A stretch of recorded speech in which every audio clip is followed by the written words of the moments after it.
The discussion here is, among various points, that of discharging and not discharging semen, which we may think is an unusual subject to be discussed in a spiritual assembly. However, this was discussed in the spiritual assembly on the bank of the Ganga, where Parikshit Maharaj was sitting, Shukadeva Goswami was speaking, and later at Naimisharanya, the same subject was discussed.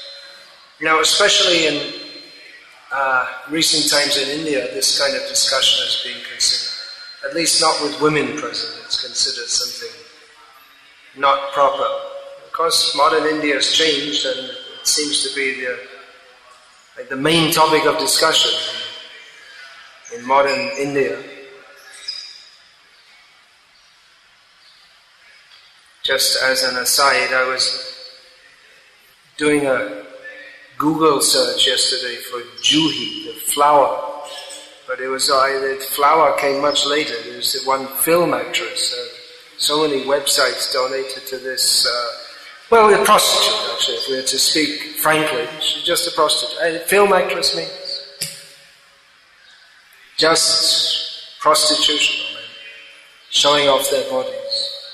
So it seems that there's so many websites dedicated to this unchaste woman. So an Indian film actress. So it seems that modern Indians are very serious about discharging semen. And it's quite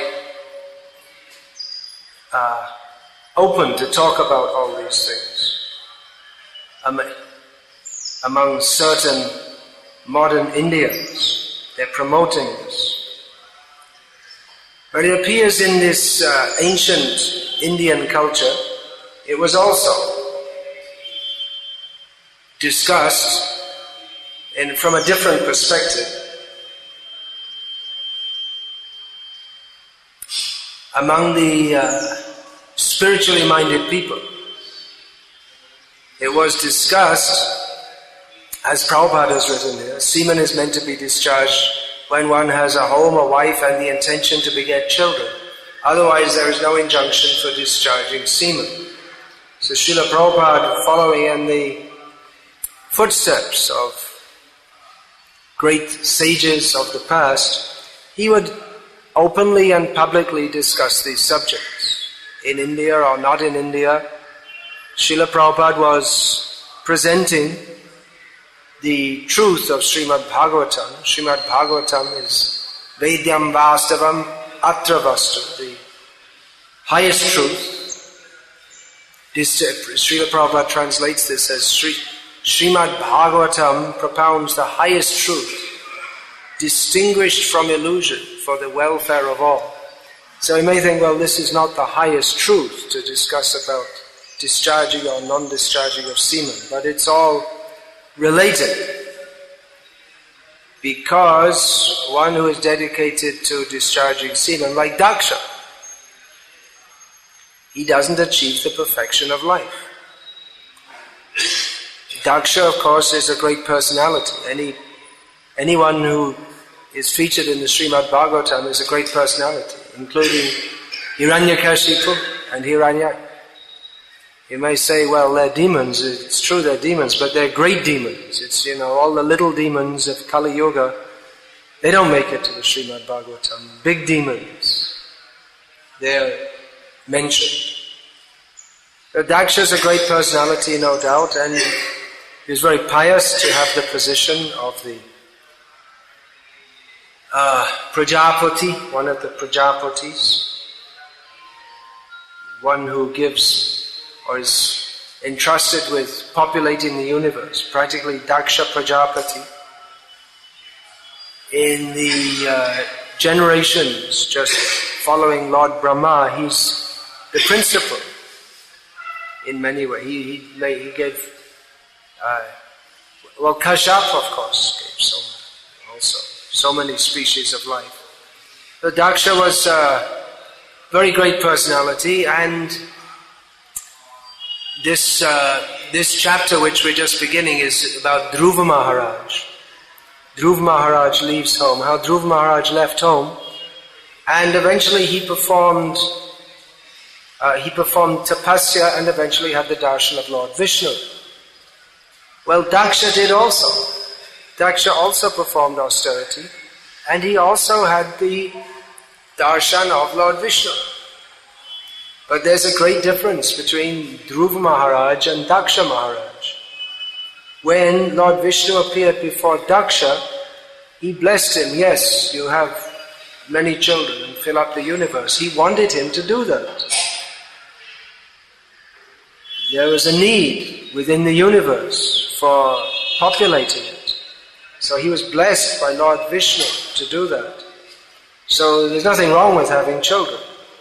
It's not talking about this verse and purport is discussing discharging semen. It's not in and of itself intrinsically wrong to do so.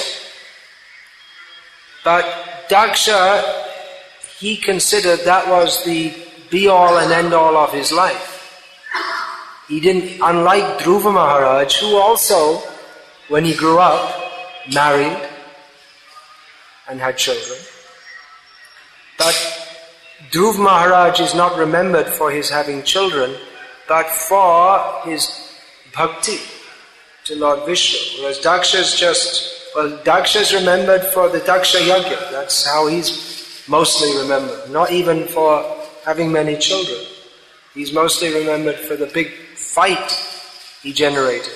And that word, or that phrase, Daksha Yajna, is up until recently has been a term which means a big quarrel.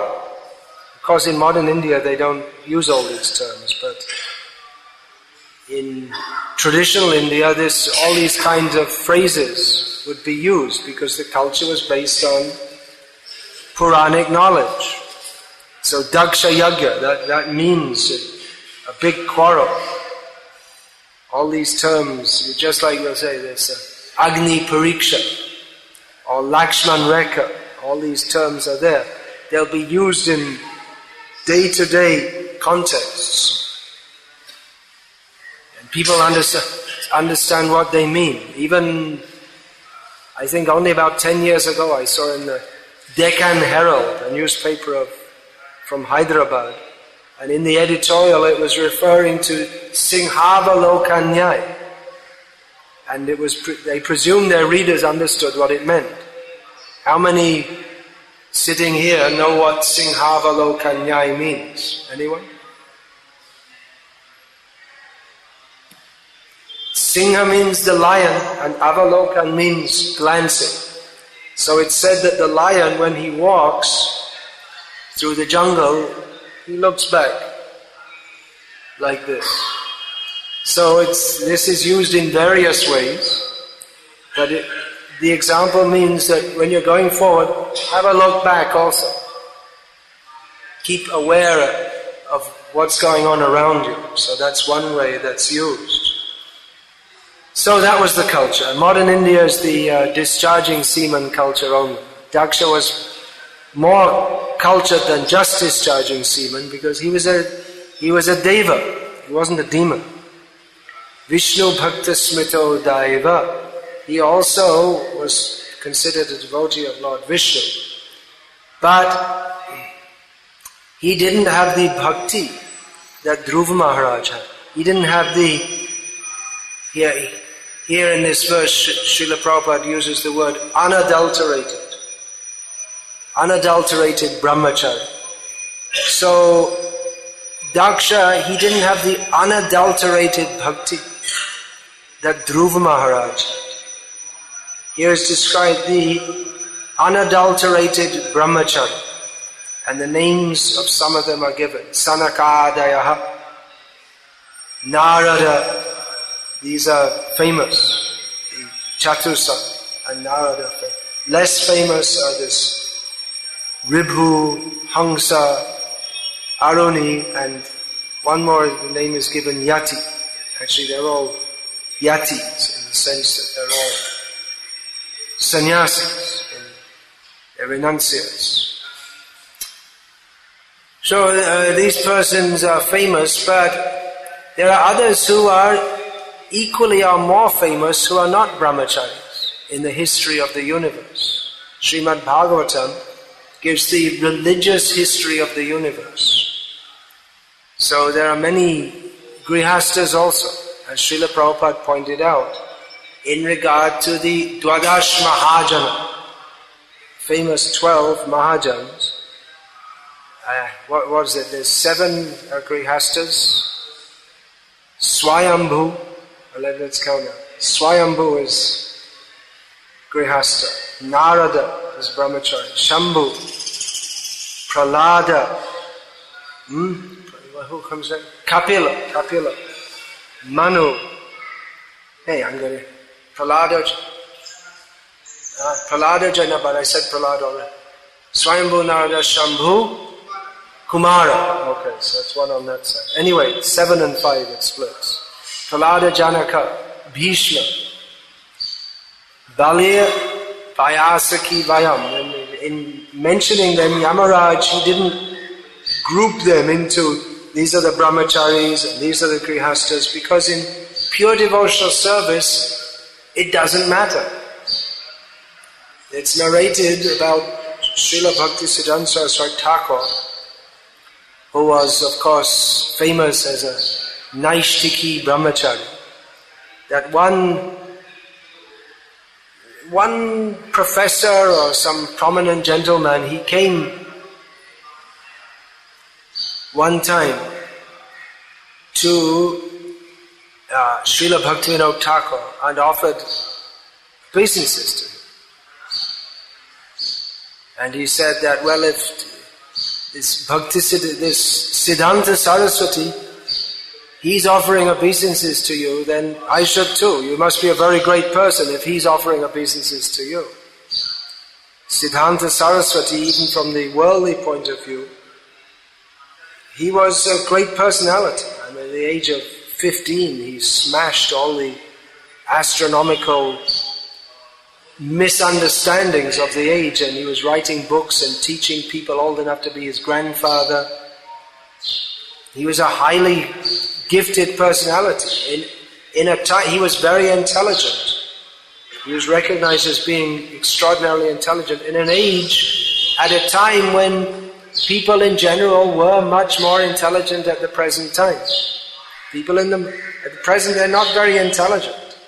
If we see the level of discourse in the age of Bhaktivinoda Thakur and Bhaktisiddhanta Saraswati, it was just normal that the people they moved among were highly learned in Shastra. So many people knew so many philosophical theories, and no one nowadays. It's what goes on in the name of philosophy it's mostly just pathetic. Most people have no idea. People are so far away from any philosophy that you can expound any rubbish, completely bogus idea, and people will accept it. Otherwise, how could it be that in modern India there are so many completely, totally bogus people who are posing as spiritual leaders, and they have many, many followers. You'll find there's some fisherwoman from Kerala who goes around hugging people. This is her main qualification. And people think, this is wonderful, it's spiritual, it's love. And they may quote some, I don't think her herself, but they'll quote some Upanishad. Someone somewhere will throw in something from the Upanishads, and that's supposed to be the justification. And that's just one example. There are so many. This can only happen because, for want of a better term, Hindus are, apart from being anurdvareta saha, apart from discharging their semen all over the place all the time, they have absolutely no touch with their pure philosophical culture. And therefore, they can, at the lowest level of degradation of Mayavad, they can just accept anyone who claims to be so as God or spiritual, because the term spiritual has lost any quantifiable meaning. It's just if you feel spiritual, then it's spiritual. But Srila Prabhupada, following the tradition, he presented Krishna consciousness as a science. He would always use this term, it's a science. So we might think that, well, science, that's just a term Prabhupada used because people are interested in science. But actually that's partially the reason, but actually Srila Prabhupada presented Krishna consciousness scientifically. That means that it is a subject matter that is meant to be accepted with the intelligence. Jnanam teham savijnanam idam vakshami asheshata yaj gyatva neha bhuyam yaj gyatavyam avashishyate. Krishna didn't tell Arjuna, now I'm going to tell you I'm God, and you accept it or I'll throw you in hell forever. As that was the religion I was brought up with. You should just believe it, otherwise you go to hell forever. But Krishna doesn't say that. He does say that people can go to hell, but he explains to Arjuna that I am now presenting to you jnana, vijnana, knowledge, practical application of that knowledge, by knowing which there will remain nothing else to be known. And Krishna presents it very systematically, that there is Ishvara and Jiva and Maya and Karma and Kala, and the interactions of these constitute reality.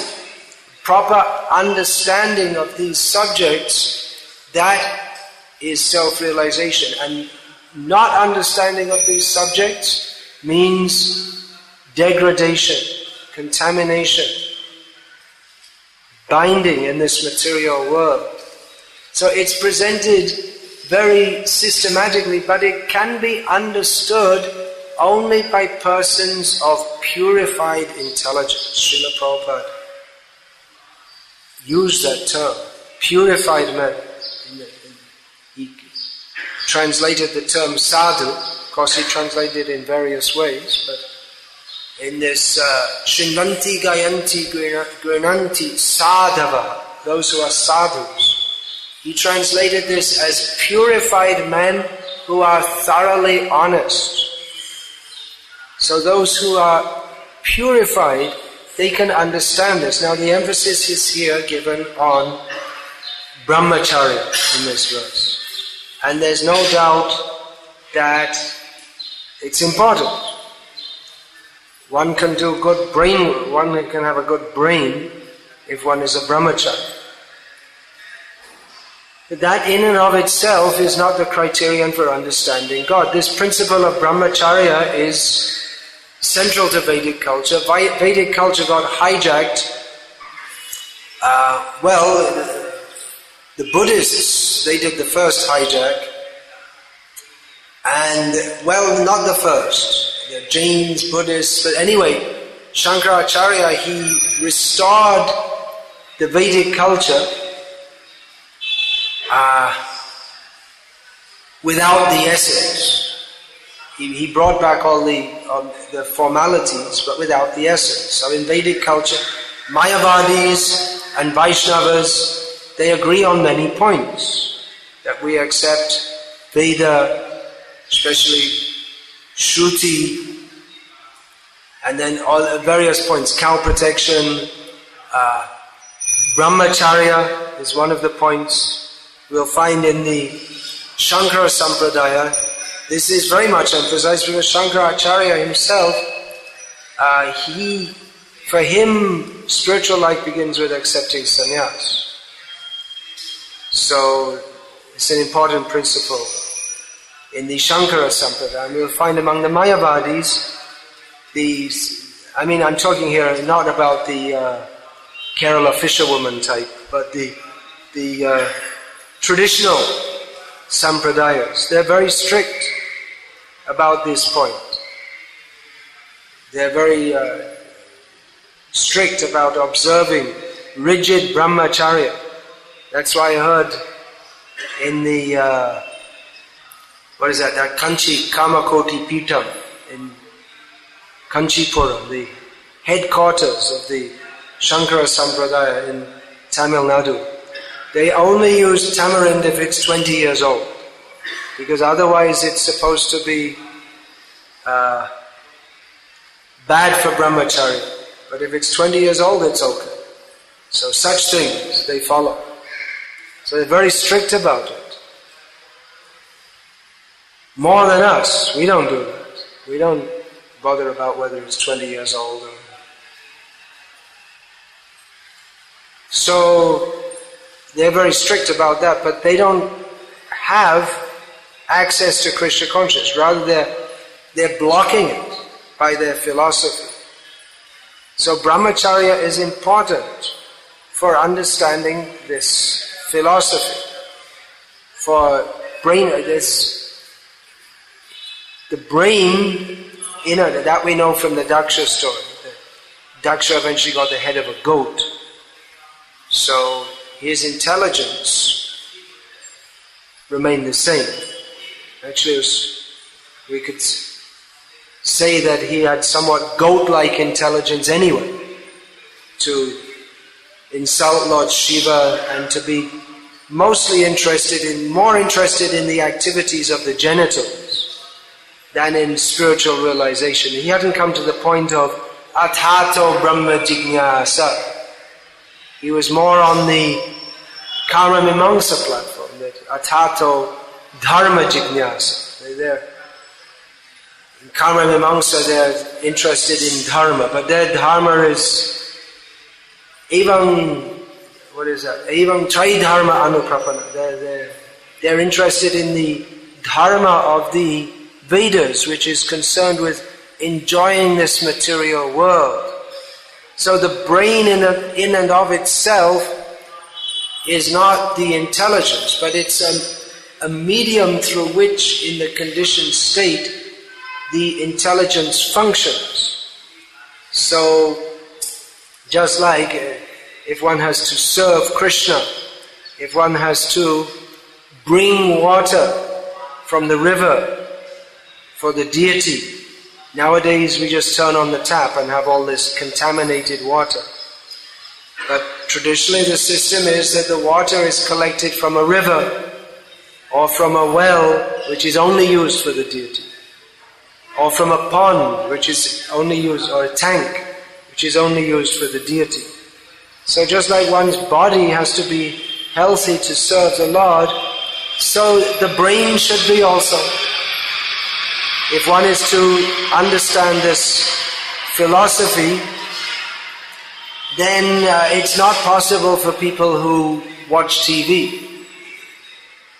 For not only the subject matter that is shown on TV, but also the kind of the radiation, all these kind of things that negatively influences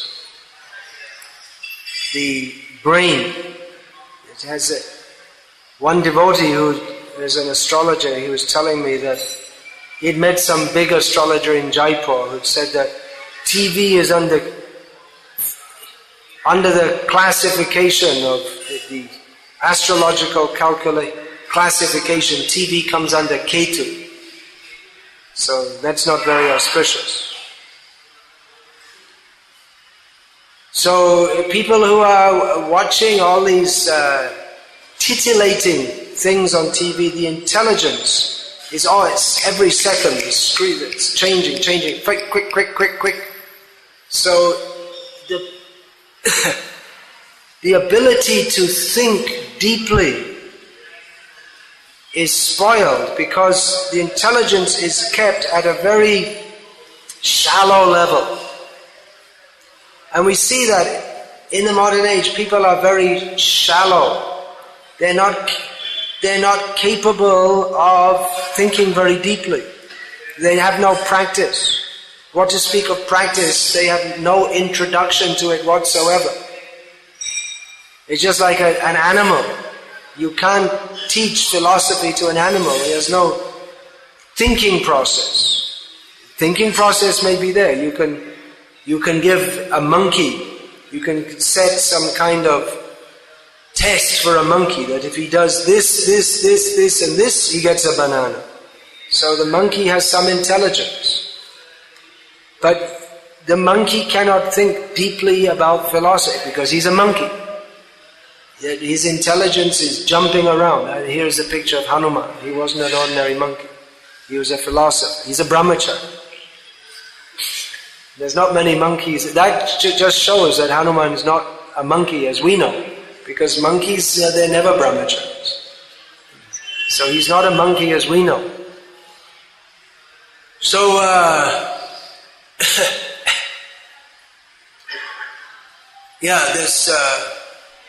if one's intelligence is always jumping here and there, then one cannot go very deeply into any subject matter, which means he can be very easily misled. And even basic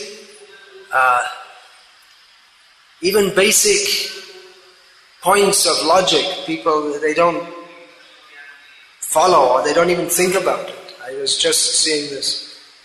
There's one magazine called Back to Prabhupada, which is it's a takeoff of Back to Godhead. So it's a magazine which is glossy, looks good, so anyway, the point of the magazine is to show everything that's wrong in ISKCON, especially everything that's wrong with ISKCON gurus, real and imagined. And this is supposed to show that the vada, or the what they say, of sometimes translated as philosophy, but it actually means just what someone says. Their idea of Ritvikism, this shows that it's correct. Because you see, everything's wrong in ISKCON, and therefore our theory, we've shown everything, we know what we can see what's wrong clearly, so our idea must be right. But it's a non sequitur, which means that the conclusion doesn't follow from the premise. It's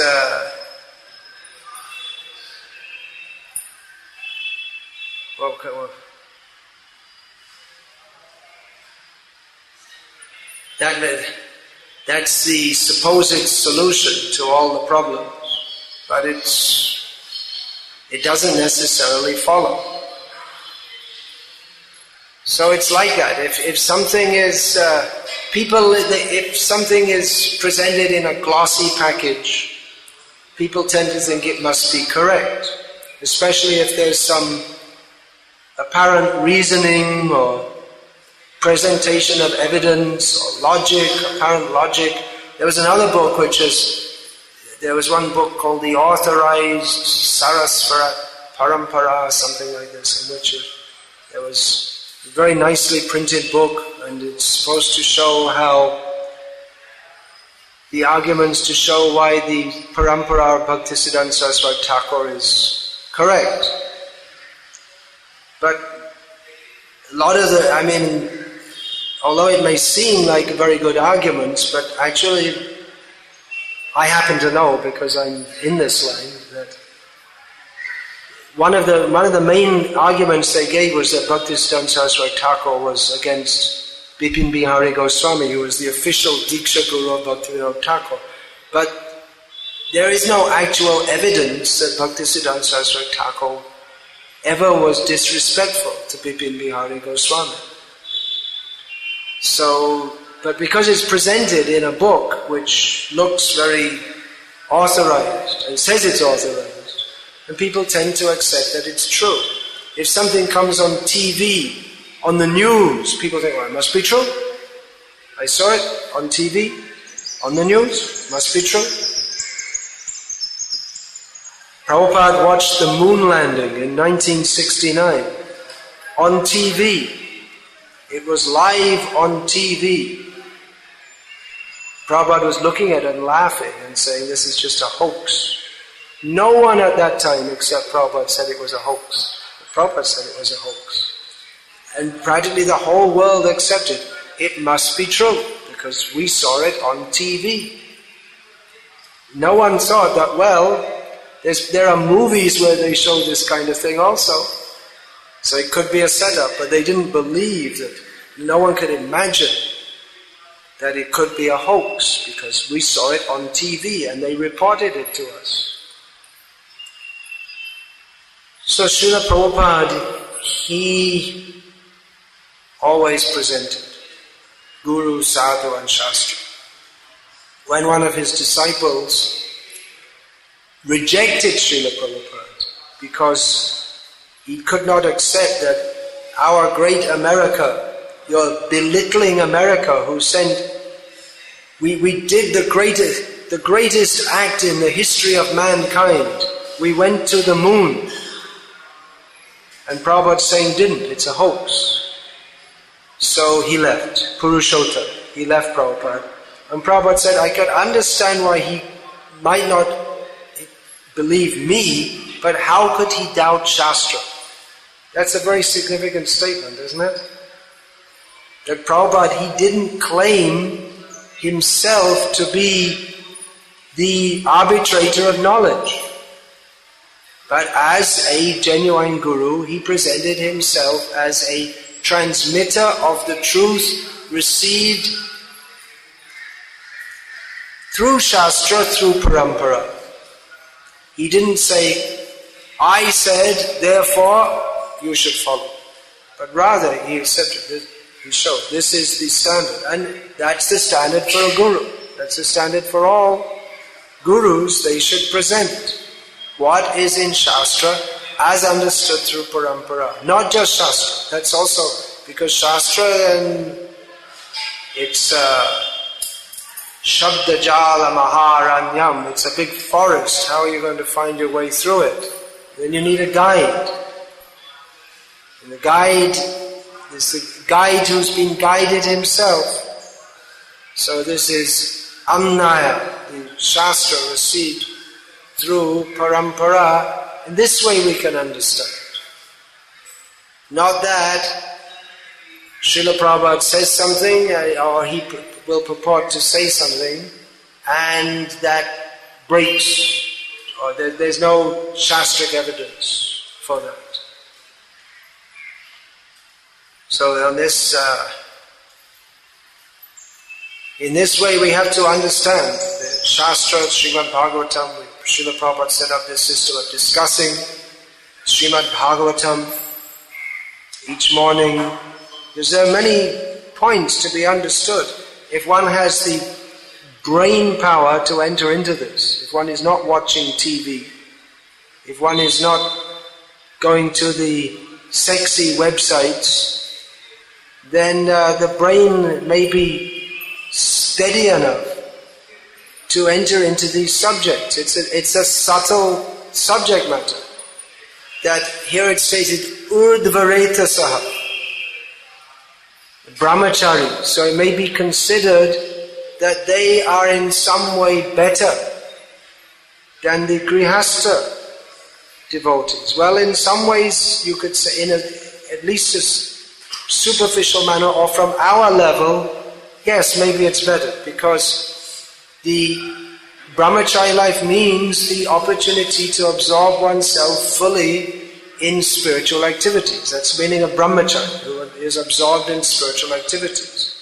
Whereas grihastha life means there are so many distractions, apart from the point of urdhvareta saha, of not discharging semen, there are many distractions.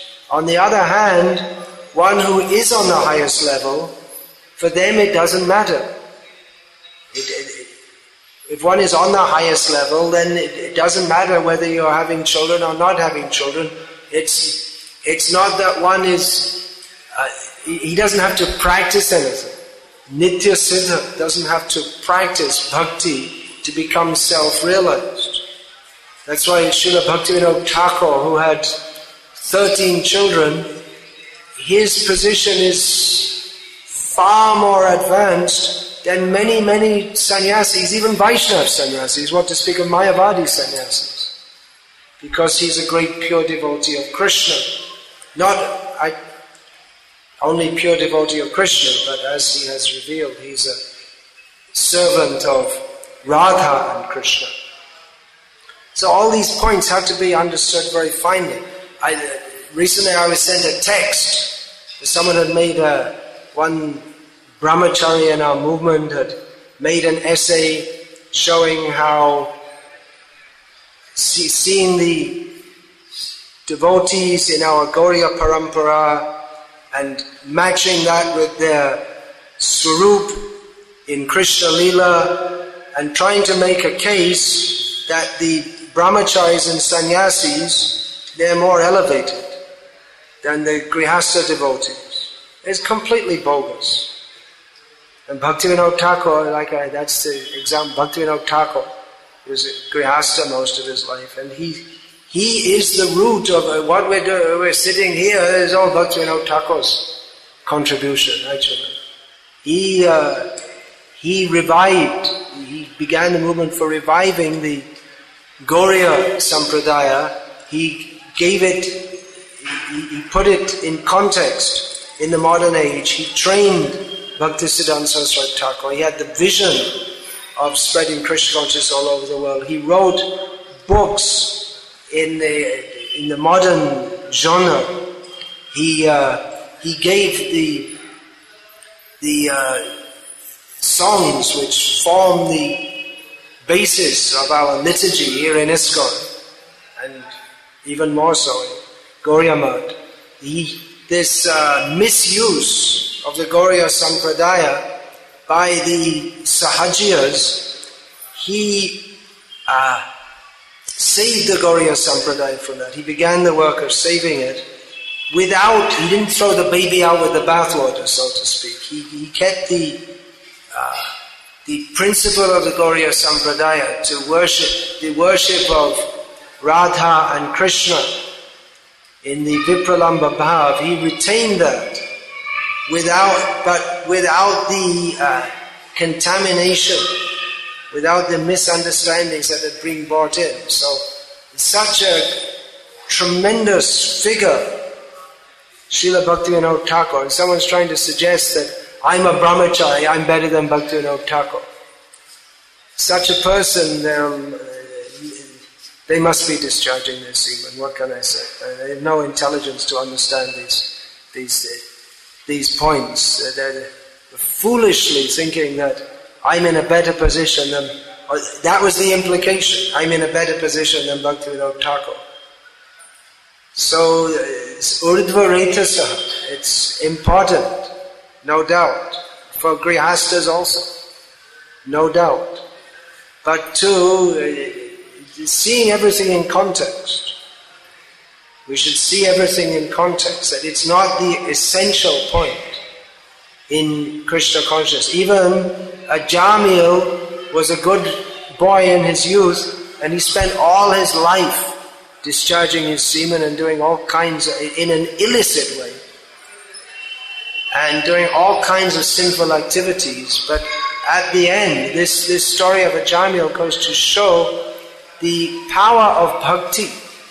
Actually, all these narrations of Srimad Bhagavatam, they go to show that bhakti is not only superior to all other process of elevation, but superlatively so. That even if one has absolutely no fund of pious activities in any way whatsoever, and even if one is completely sinful, if one somehow or other in that situation comes in contact with pure devotional service, then he can attain that perfection of pure devotional service which remains shut to even very pious people or very self-controlled people who have no bhakti.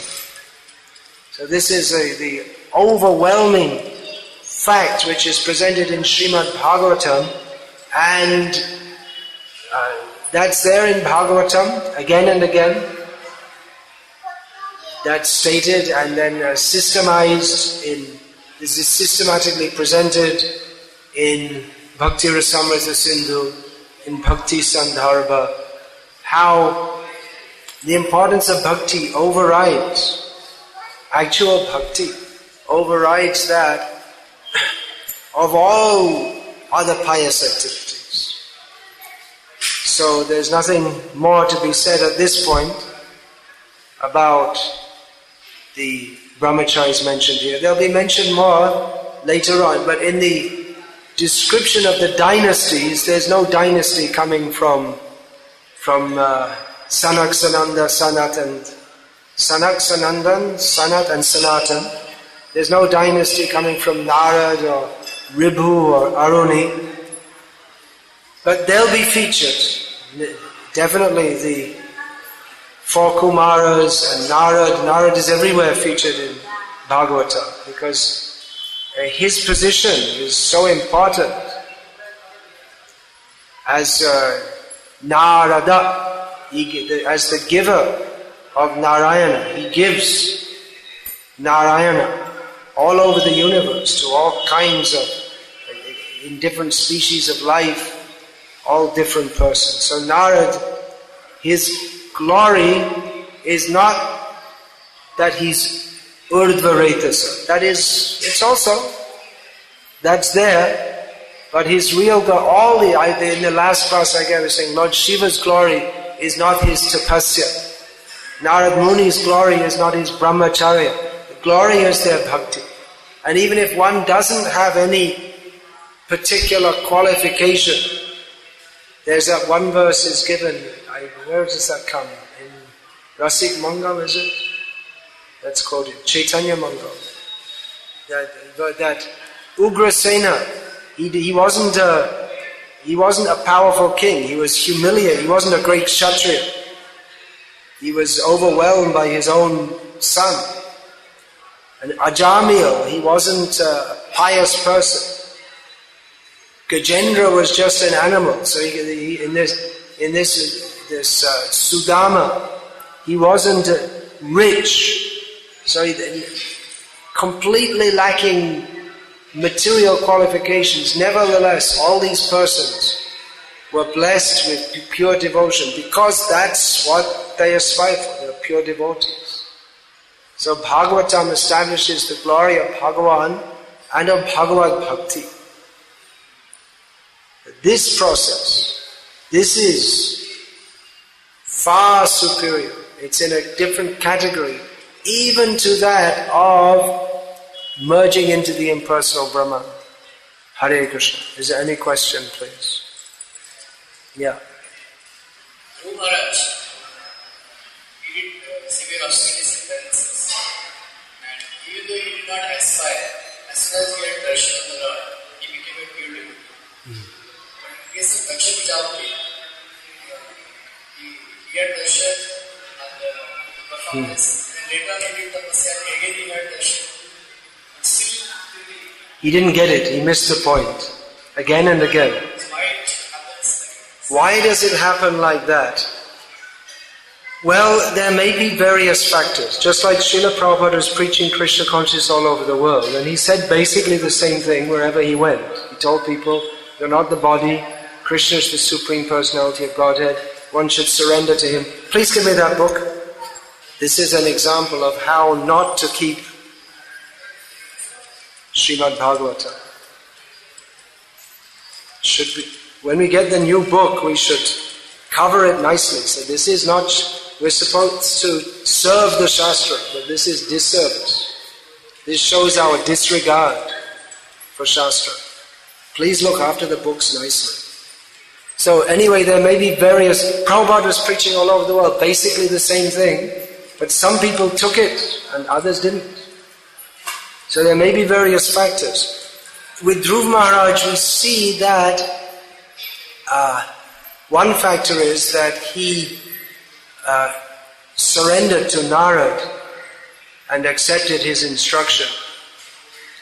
So in that way he was blessed by Narada, as Srila Prabhupada writes in one purport that the blessings of a pure devotee are more important than one's own endeavor for attaining devotional service. But there may be, like I say, there may be various factors.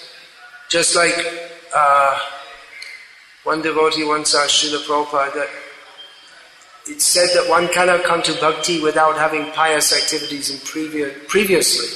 But in our lives, he said we were just all sinful. So how could we take to bhakti? And Prabhupada said, he gave different answers at different times. At one time Prabhupada said, well, that was superficial, he said. And that was shown because as soon as you came in contact, you took it up. So, like I say, there may be various factors. Daksha, of course, he'd also made some offenses. So, he couldn't, that became blocked to him. Now, Dhruv Maharaj, he was also Bhogaishvarya Prasaktanam. He was also, well, he wasn't so much attached to Bhog and Aishvarya in and of itself, but for him it was a prestige matter. He was attached that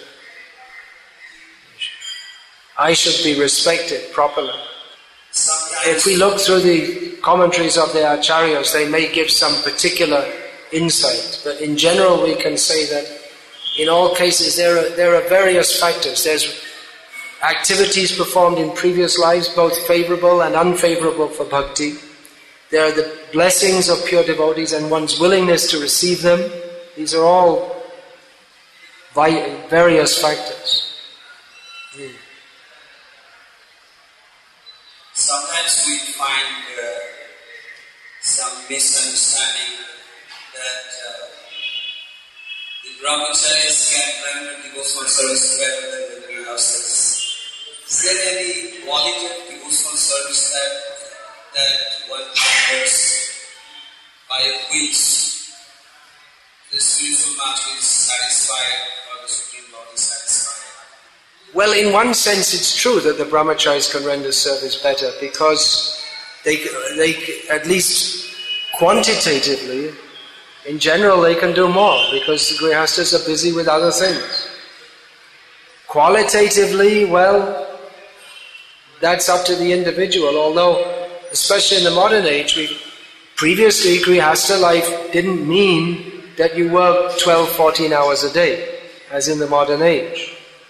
Previously that meant that morning and evening and midday also in many cases, one would have some spiritual activities, whatever one was doing. If one was a Brahmin grihastha, then he'd have, depending on what he was doing, but you'll find that many of them, they were all day in the temple. So, but in general, the brahmachari, at least quantitatively, they have more time to serve and therefore they can do more service. And that also means more time for sadhana, which is purifying. Because if you're working 12 to 14 hours a day, then there's not much time for sadhana. It requires time to chant the minimum of 16 rounds a day. It requires time to hear Bhagavatam without having to look at your watch. You have to run off, I'm already over time here in this class. So, of course, grihasthas who are living in the temple, they have a kind of privileged condition compared to most grihasthas. But in general, generally speaking, it's a better position to serve Guru and Krishna. Although it's not necessarily so that we should think that a brahmachari is better than a grihastha, or vice versa. Because it may be that a grihastha is more sincere than a brahmachari.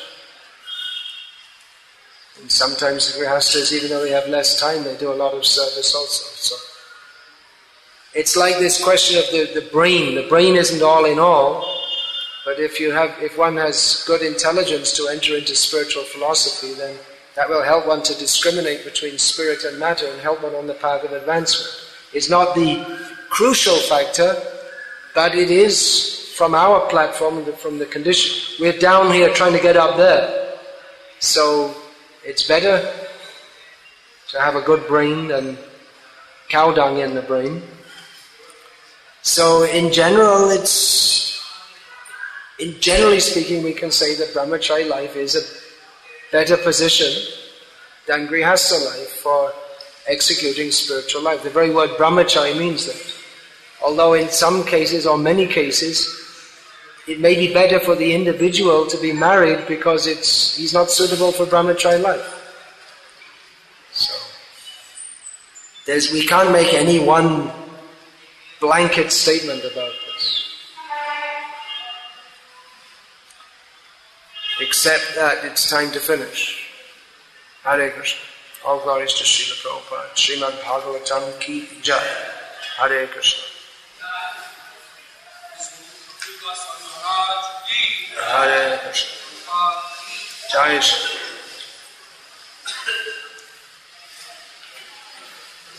Hare Krishna. As usual after class, I'm advertising my books and CDs, but I think almost everyone here is a regular. Not irregular, a regular. If you're irregular, then become regular. Hare Krishna. Otherwise, we have Bhaktivinoda Thakur, and Prabhupada's preaching career is also flourished in his sannyas days. Anyway, you can be the Bhaktivinoda of the modern era. You have to have 13 children. You better get started. No, sir.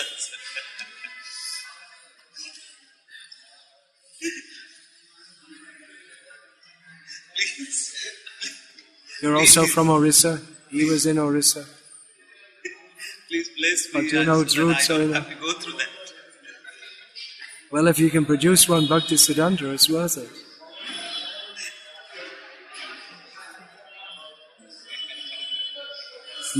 I'm most irregular, and I very much enjoyed the class. Thank you so much. You enjoyed it. What did I do wrong? If someone says they enjoyed it, I think I did something wrong. Well, I didn't fall asleep. Oh, that's a good sign, yeah. All right. Today's class, the explanation was so nice, Maharaj. Not only did he enjoy it, but I was going to say, I enjoyed it. All right. Well, I hope it was transcendental enjoyment. Very nice. So when you speak of she being claims to be God, anything like that. I don't know what she claims, but I saw a picture of her dressed up as Durga. Okay. That's great. She does believe. Come to her sick, she gives her a hug, and they get better. Is it? She does a lot of chanting. I think many other people found her by this. I don't think she's really claiming to be anyone special. Yeah. There are. Well, he says that she's her sister. Well, he says that she is his sister. That's Aghasura and Putana.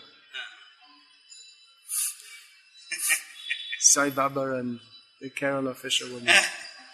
But this thing, as a woman who's embracing all these men.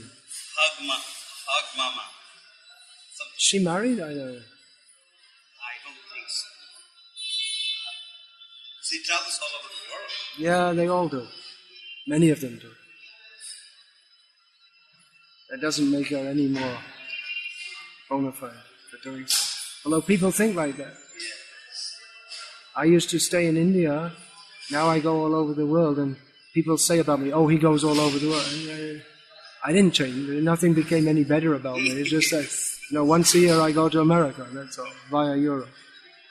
People think, my prestige increased. She doesn't talk also. That's good. It's good. Better she doesn't.